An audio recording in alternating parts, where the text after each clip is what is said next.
Good morning, everyone. I am now entering my 12th month of learning the cello, so I thought it would be a good opportunity to just kind of talk about the things that I've been working on, the struggles, the successes, and so on and so forth. We are almost at the year mark, which is just very exciting. I'm just loosely saying my anniversary, which is January 1st. Just start with a really easy date to remember. So that will be my 1-year anniversary officially, although I didn't get my first lesson until somewhere in that first week.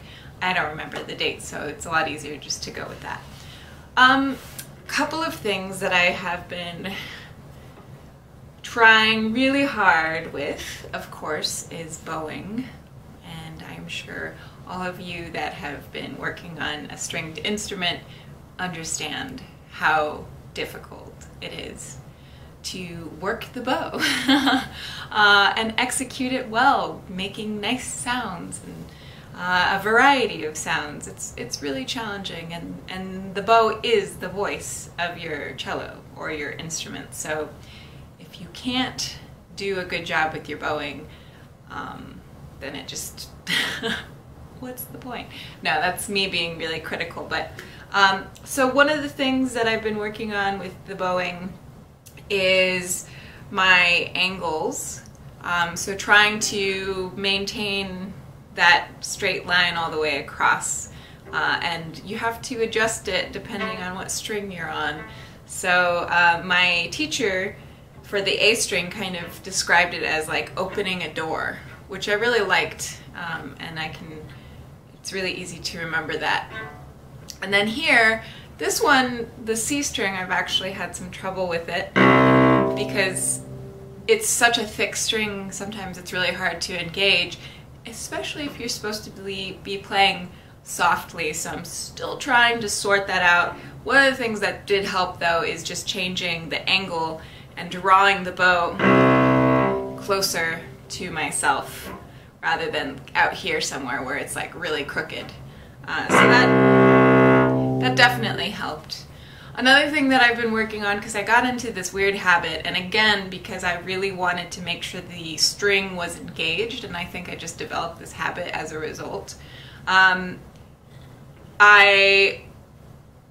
time I would do like a bow change, it would be like really abrupt and sudden, and which is all well and good sometimes. Sometimes that's necessary, but when you're playing something softly, you don't want to be like, you know. So I've been trying to soften up,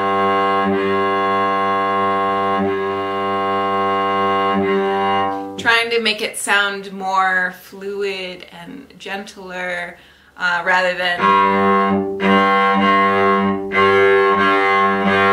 I can't even give you an example because I've been working so hard, and I probably still do it, but I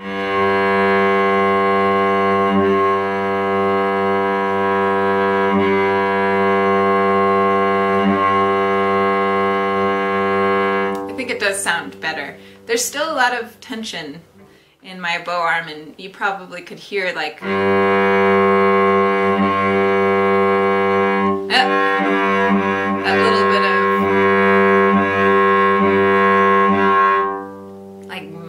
vibrating, which is really frustrating.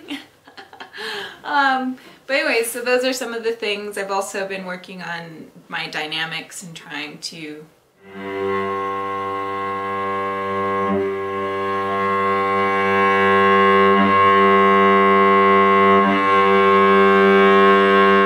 play a wider variety of dynamic ranges, which is also tricky, especially doing something really soft. It takes a lot of restraint, and it's also very vulnerable because when you play something really softly, you can hear like the bow shaking. It's all those little tiny flaws just seem to be so much bigger when you're playing softly.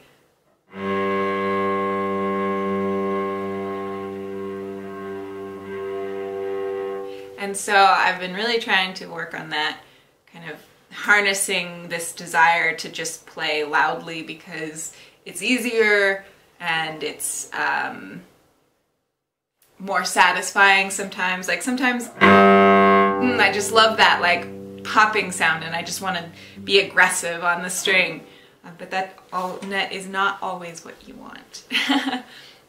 Another huge thing that I've been working on is, so I've been relearning all of my scales in 3 octaves because I have all of my major scales known by memory in 2 octaves. So now I'm learning the 3rd octave, which the fingering is actually really straightforward and almost all the fingering is universal for each major scale, except C, I think.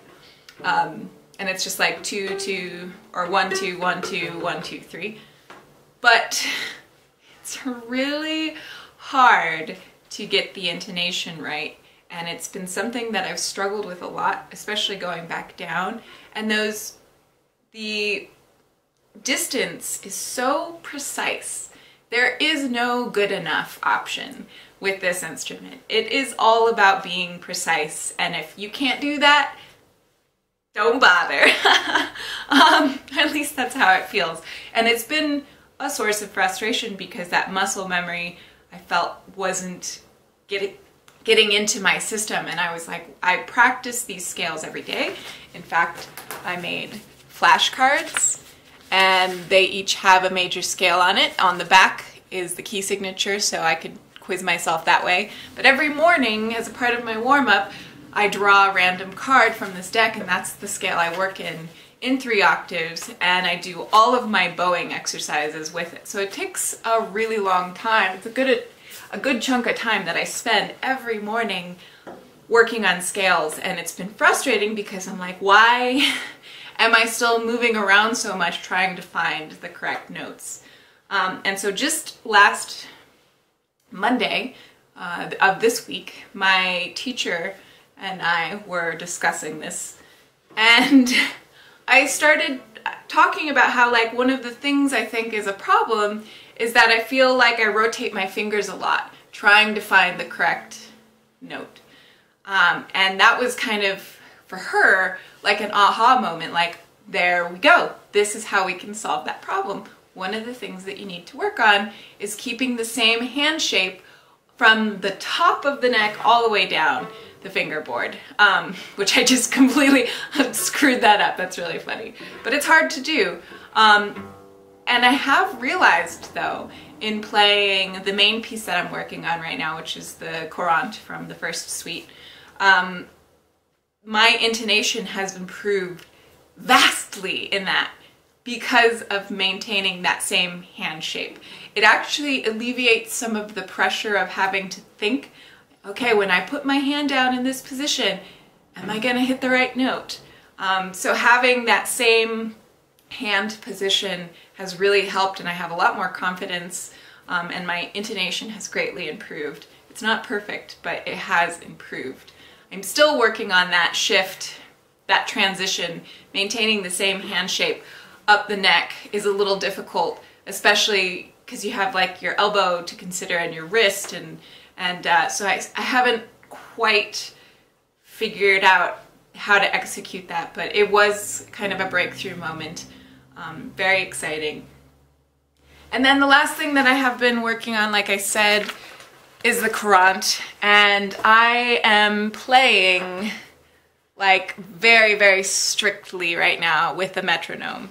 So I don't play it very musically yet, and I certainly don't play it, or try not to play it without a metronome, because getting that rhythm down is so important, because then I can start fitting in the musicality of it, which is actually really structured. And when you hear someone play it, it doesn't sound structured. It sounds liberating and freeing and whimsical.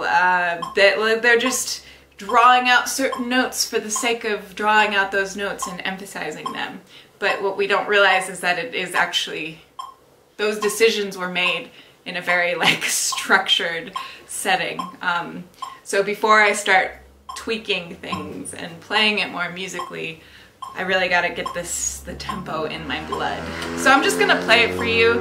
I haven't actually played this yet this morning. I've only warmed up with my scales, so it might be a little messy. I won't do the repeats, although maybe I will, just to get it in my blood. It'll be kind of boring, it'll be really slow, but I just want to record where I'm at with it. That way, one day in the future, I can look back and be like, oh yeah, I have made a lot of progress, because sometimes it doesn't feel that way.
as you probably heard, there's like this battle I'm having with the metronome and keeping my tempo. It's strange because there are moments where time seems to slow down and suddenly I'm like, whoa, how did I get here? Why am I going so slow? And then suddenly time seems not slow enough and I have to like speed up. So there's this like constant like give and take or push and pull of me trying to bring it back to the tempo, and it's really hard to internalize that and maintain this steady tempo, especially when you have slurs, because I feel like to the ear that really warps the way something sounds. Sometimes it makes it sound like each note you're playing, whether it's a 16th note or an 8th note, like they either sound really fast or they sound really slow. So it just kind of messes with your brain a little. And then another thing that I think has an impact on how time is perceived is going from like doing like a big string crossing, like going from down here to up here, because you can't let me see if I can explain this. It feels like when you move from one string over to the next, or just changing notes on the same string, you have more time to get to the next note because they're so close. Whereas when you have to make a big leap, you have less time to play that note. So that way you can give yourself time to cross all those strings, if that makes any sense. And I don't want to be like, I don't want to whip it over because I feel like that could be too abrupt. So trying to figure out how to execute that in a nice, gentle, timely way is kind of tricky. So anyways, that's really all that I wanted to share. Thank you guys for watching and happy practicing.